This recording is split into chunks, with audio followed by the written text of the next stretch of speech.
Alors bonjour à tous, c'est le premier dimanche de l'année. Alors j'espère que vous avez passé de très belles fêtes malgré les circonstances, malgré le confinement, l'absence de rassemblement.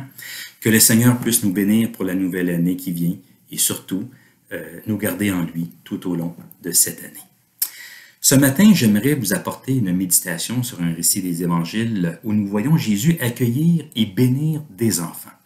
C'est en lien avec ce que nous avons fait ce matin, donc c'est tout à fait de circonstance. Nous venons de procéder à la bénédiction annuelle des enfants. Alors j'ai pensé vous apporter une méditation sur ce texte où nous voyons justement Jésus accueillir et bénir les enfants qu'on lui amène. C'est un récit qui apparaît dans 3 évangiles, celui de Matthieu, de Marc et de Luc.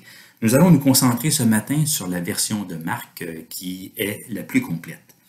Alors, vous allez voir à travers ce passage ce que Jésus a à nous enseigner sur la manière de recevoir et de vivre le royaume de Dieu. Donc, je vous lis Évangile de Marc, chapitre 10, les versets 13 à 16. On lui amena des petits-enfants afin qu'ils les touchent. Mais les disciples reprirent ceux qui les amenaient. Jésus, voyant cela, fut indigné et leur dit, « Laissez venir à moi les petits-enfants et ne les empêchez pas, car le royaume de Dieu est pour ceux qui leur ressemblent. Je vous le dis en vérité, quiconque ne recevra pas le royaume de Dieu comme un petit enfant n'y entrera point. » Puis, il les prit dans ses bras et les bénit en leur imposant les mains. Alors, c'est un très beau passage, une très belle scène qui nous est décrite ici, alors que le Seigneur puisse nous toucher, nous rejoindre à travers ce passage et que le Seigneur puisse nourrir notre foi pour la nouvelle année qui vient. Amen. Vous connaissez sans doute l'expression « avoir un cœur d'enfant ». On dit qu'on a tous à l'intérieur de nous un cœur d'enfant, même si on ne le montre pas trop souvent. Et je pense que c'est une bonne chose d'avoir un cœur d'enfant. Il faut le laisser sortir de temps à autre. Il ne faut pas en avoir honte. Mais il y a quand même quelque chose de plus important que d'avoir un cœur d'enfant. Et c'est celle d'avoir la foi d'un enfant. Et de cela, nous dit Jésus, va dépendre notre entrée dans le royaume de Dieu. Rien de moins. Quiconque ne recevra pas le royaume de Dieu comme un petit enfant n'y entrera point. Alors c'est une parole de Jésus qui porte à réflexion, vous en conviendrez. Mais c'est quoi au juste avoir la foi d'un enfant? Que veut dire leur ressembler? Que signifie recevoir le royaume comme un enfant? Alors je me propose de regarder ce passage d'un peu plus près avec vous. Il y a plusieurs éléments qui m'apparaissent importants et que je vais tenter de faire ressortir. Le texte débute tout simplement comme suit. On lui amena des petits-enfants afin qu'ils les touchent. Alors, on nous rapporte ici ce qui est fait et dans quel but cela est fait. On lui emmène des petits-enfants, probablement des enfants d'âge varié, car le terme que Marc utilise est un terme très large, très général pour désigner des enfants. Il désigne des enfants allant du berceau jusqu'à la préadolescence, donc de jeunes enfants, des enfants en bas âge, mais aussi des enfants un peu plus âgés, un peu plus matures. Et si on lui emmène ces enfants, le texte nous dit, c'est afin que Jésus les touche. C'est une manière de dire, afin qu'il les bénisse, qu'il prononce sur eux une parole de bénédiction. Car souvent, la bénédiction, lorsqu'elle était accordée, était accompagnée d'un geste, d'un toucher. La bénédiction était accompagnée d'une imposition des mains. Le texte ne nous dit pas exactement qui sont ces personnes qui amènent ces enfants vers Jésus. Il est dit tout simplement, on lui amena des petits-enfants. Alors ces personnes qui amènent ces enfants ne sont pas mentionnées, mais je pense qu'on peut le deviner, on peut le déduire. Ce sont sans doute des parents, des pères, des mères, peut-être des frères et sœurs plus âgés, mais en tout cas, des parents désireux, soucieux de voir leurs enfants, leur progéniture, être bénis par Jésus. Et on peut les comprendre, il y a ici, dans la personne de Jésus, un enseignant hors pair, un rabbin important, un maître réputé, et ses parents souhaitent que ce maître, cet enseignant, puisse communiquer, transmettre à leurs enfants une bénédiction particulière. C'est une démarche qui n'est pas vraiment surprenante. Il était assez fréquent à cette époque d'amener ses enfants devant un rabbin ou devant les anciens afin d'obtenir leur bénédiction. La bénédiction dans la Bible, c'est quelque chose d'important, c'est quelque chose que l'on recherchait. On y accordait vraiment une très très haute estime. Donc Jésus ici nous est présenté comme assumant un rôle juif traditionnel. Je peux vous dire que si Jésus était ici, devant moi, vous pouvez être certain que je lui amènerais ma fille Emma afin qu'il la bénisse. Je ne l'emmènerai pas devant le pasteur de l'église de Saint-Eustache, je l'emmènerai plutôt devant Jésus, le maître et rabbin par excellence. Ce qui est surprenant par contre, c'est de voir l'opposition des disciples. Mais les disciples reprirent ceux qui les amenaient. C'est un terme très fort qui est employé ici. Ils reprirent ceux qui les amenaient.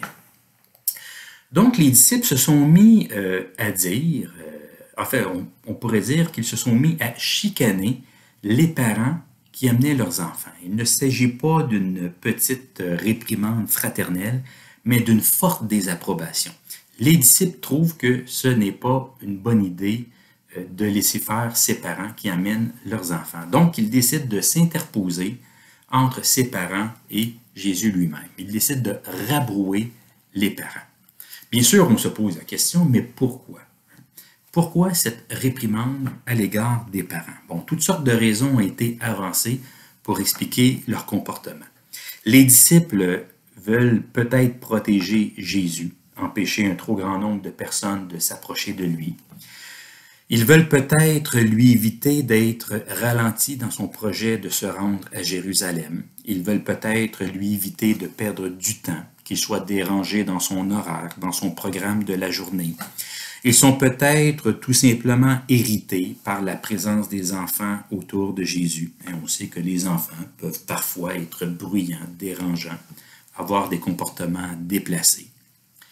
Mais la raison la plus simple et la plus probable aussi, c'est qu'ils regardaient les enfants comme n'ayant pas assez d'importance pour que Jésus ne leur accorde du temps et de l'attention. Cela nous surprend peut-être, mais il faut garder à l'esprit que les disciples sont des hommes de leur temps, de leur culture, de leur époque.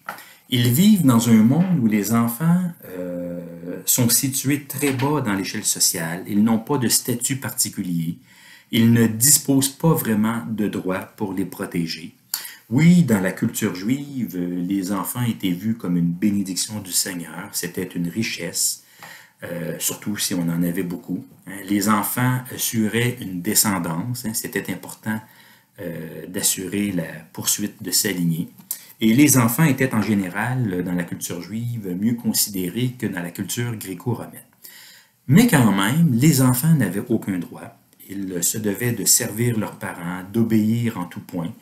Ils constituaient une main-d'œuvre abordable, à bon marché.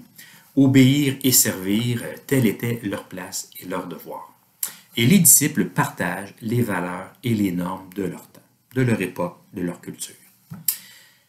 Donc, lorsque les disciples s'opposent à ces parents qui amènent leurs enfants voir Jésus, ce n'est pas que pour une simple raison d'ordre pratique, c'est à cause de leur système de valeurs, un système de valeurs qui a besoin d'être replacé, corrigé et réaligné.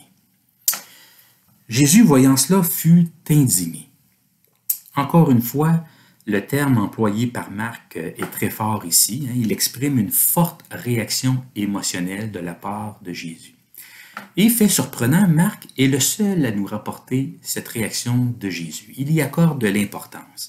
Alors Jésus est indigné. Selon les versions, il est dit, il est en colère, il est fâché. Bref, Jésus est mécontent du comportement des disciples. Il y a quelque chose que les disciples n'ont pas compris, c'est que Jésus accorde aussi de la valeur et de l'importance aux plus petits de ce monde, dont les enfants font partie. C'est pourquoi il leur dit « Laissez venir à moi les petits-enfants et ne les empêchez pas, car le royaume de Dieu est pour ceux qui leur ressemblent. » Laissez venir à moi les petits-enfants et ne les empêchez pas. C'est-à-dire, ne leur barrez pas la route, ne créez pas d'obstacles. Au contraire, éliminez les barrières, ouvrez-leur le chemin, encouragez-les à venir vers moi. Et tout juste après, c'est là que Jésus fait sa déclaration choc. Laissez venir à moi les petits-enfants et ne les empêchez pas, car le royaume de Dieu est pour ceux qui leur ressemblent. Je vous le dis en vérité, quiconque ne recevra pas le royaume de Dieu comme un petit enfant n'y entrera point. Pour bien comprendre ces paroles de Jésus, j'aimerais faire 3 remarques. D'abord, notez la différence entre recevoir le royaume et entrer dans le royaume. Recevoir le royaume, c'est quelque chose qui se fait au présent, dans le temps présent.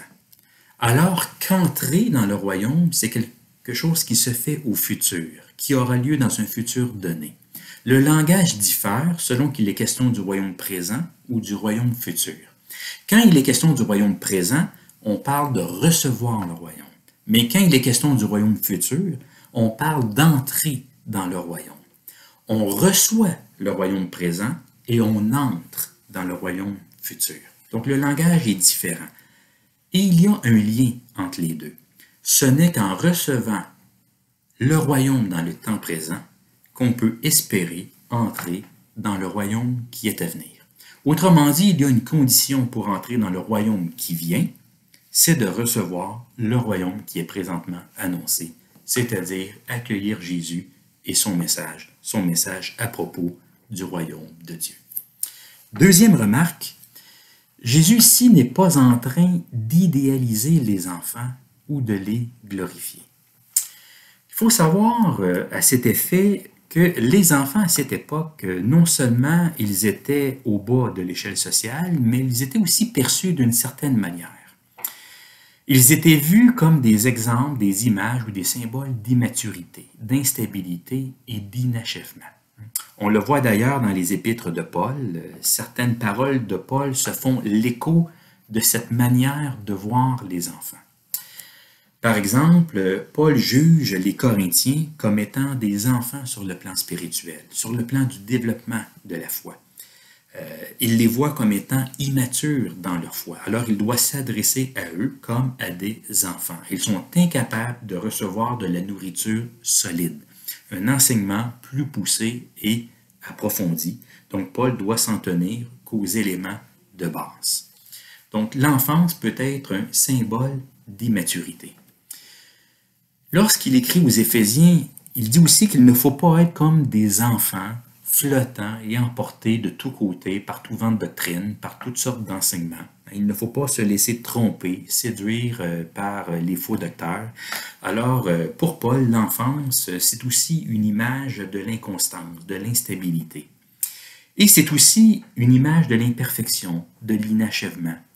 Parce que Paul dit qu'il faut, oui, il faut grandir dans la foi, il faut devenir un homme fait à la mesure de la stature parfaite de Christ. Alors, si je vous mentionne ces éléments-là, c'est juste pour vous montrer comment on se représentait l'enfance à cette époque. Oui, les enfants sont des bénédictions de Dieu, ils sont une richesse, mais ils représentent aussi l'immaturité, l'inconstance, l'instabilité, l'imperfection, l'inachèvement.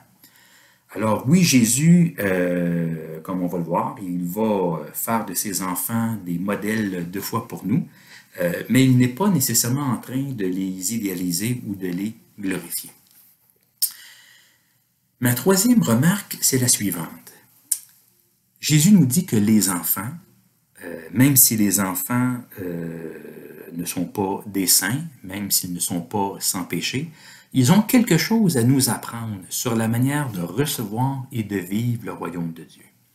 Jésus va non seulement rehausser le statut et l'importance des enfants sur le plan social, sur le plan spirituel, il va en faire des modèles pour nous, des modèles de foi. Donc il va à contre-courant, et sur le plan social et sur le plan spirituel. Alors oui, les enfants, ils sont des symboles d'immaturité, d'instabilité et d'inachèvement, mais Jésus va dépasser tout cela. Il va en faire des modèles de foi. Il va dire le royaume de Dieu est pour ceux qui leur ressemblent. Il y a donc chez les enfants quelque chose d'important à laquelle il faut prêter attention. Il y a chez eux une clé une clé importante qui permet d'entrer, rien de moins, dans le royaume de Dieu. Cette clé, elle n'est pas si dure à trouver.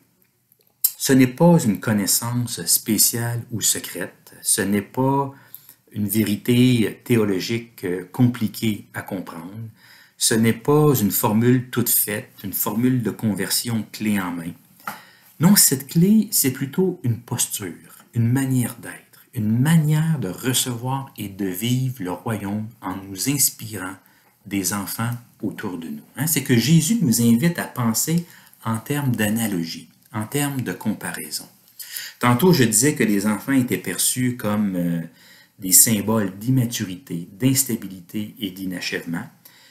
Mais je pense qu'ici, Jésus nous amène ailleurs. Il nous amène à voir les enfants comme étant des images, des symboles d'ouverture, d'humilité et de confiance. Exactement ce que Dieu recherche dans le cœur humain. D'abord, un symbole d'ouverture et de simplicité de cœur, car le Seigneur nous demande de recevoir le royaume. Le royaume de Dieu, c'est une bonne nouvelle, c'est quelque chose qui se reçoit. Le royaume, c'est un don, c'est un cadeau, c'est une grâce, c'est quelque chose qui est annoncé et qui est offert. Et même un enfant peut écouter cette bonne nouvelle et la recevoir en toute simplicité, avec un cœur grand ouvert, sans hésitation, sans offrir de résistance. Lorsqu'on les compare avec les adultes, je pense que les enfants ont un cœur plus ouvert, plus accessible, plus réceptif, plus sensible aux choses de la foi. Et cette ouverture de cœur, cette sensibilité spirituelle, elle est précieuse. C'est ce qui permet de recevoir ce que Dieu veut donner. Un enfant sait recevoir, il sait tendre les bras. Alors pour entrer dans le royaume de Dieu, il faut ouvrir son cœur, tendre les bras, recevoir ce que Dieu nous donne avec joie et reconnaissance. Un enfant, ça peut être aussi un symbole d'humilité, d'abaissement et de service. Je pense que Jésus veut ramener ses disciples à l'humilité et aux valeurs du royaume de Dieu. Comme je l'ai dit, les enfants sont au bas de l'échelle sociale. Ils n'ont rien à faire valoir. Ils n'ont pas d'importance, pas de statut, pas de droit. Ils ne manifestent pas de préoccupation avec le rang, la dignité, la grandeur, la notoriété.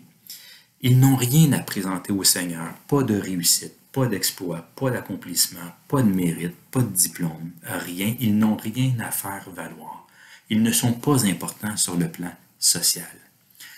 Donc, recevoir le royaume comme un petit enfant, c'est être humble, s'abaisser devant le Seigneur, ne pas aspirer à être grand, se reconnaître petit et serviteur des autres. Et ça, c'est une logique renversante. La logique du royaume qui fait contraste à la logique humaine. Finalement, l'enfance peut devenir un symbole de confiance et de dépendance totale. Avoir la foi, c'est avoir confiance. C'est d'ailleurs le sens du mot foi, confiance. Avoir la foi, ce n'est pas juste croire quelque chose, mais c'est avoir confiance en quelqu'un. Et les enfants ont confiance en leurs parents. Ils les croient sur parole. Ils savent ce qu'est la confiance. Et ils sont dépendants d'eux, entièrement, totalement. Surtout s'ils sont très petits, en bas âge, lorsqu'ils ne sont pas encore autonomes, lorsqu'ils ne peuvent pas marcher, parler, manger par eux-mêmes. Ils sont vraiment dépendants de leurs parents. Donc, recevoir le royaume comme un enfant, c'est avoir confiance en Dieu, tout miser sur lui, reconnaître notre besoin de lui. C'est avoir confiance en lui comme un enfant a confiance en ses parents.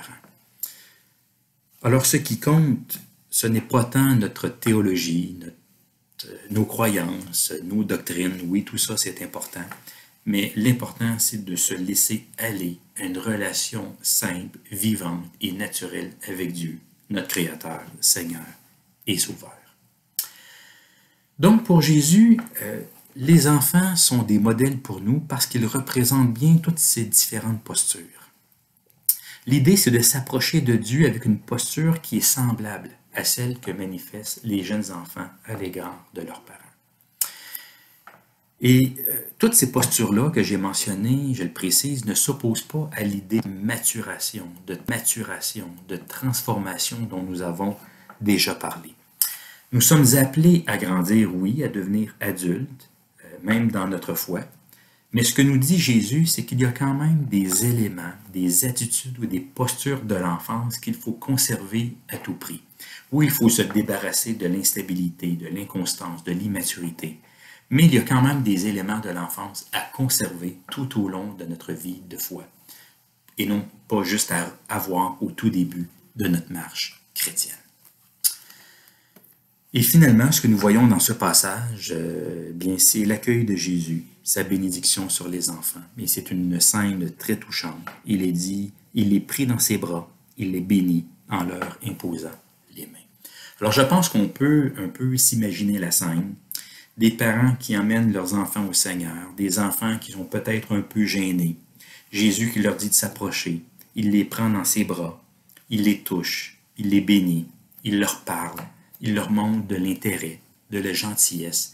Et cela a dû réjouir le cœur des parents. Un prédicateur et aussi parent a déjà dit ceci, et je pense que c'est tellement vrai. Il a dit, si vous montrez de la gentillesse à mes enfants, ça signifie beaucoup pour moi, plus que la gentillesse que vous manifestez à mon endroit.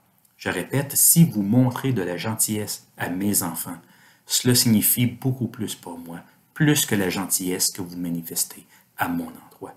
Et je peux constater que c'est tellement vrai, parce que lorsque quelqu'un manifeste de l'intérêt ou de la gentillesse à Emma, ma fille de 6 ans, mais c'est comme si cette personne-là se montrait gentille envers moi, à mon égard.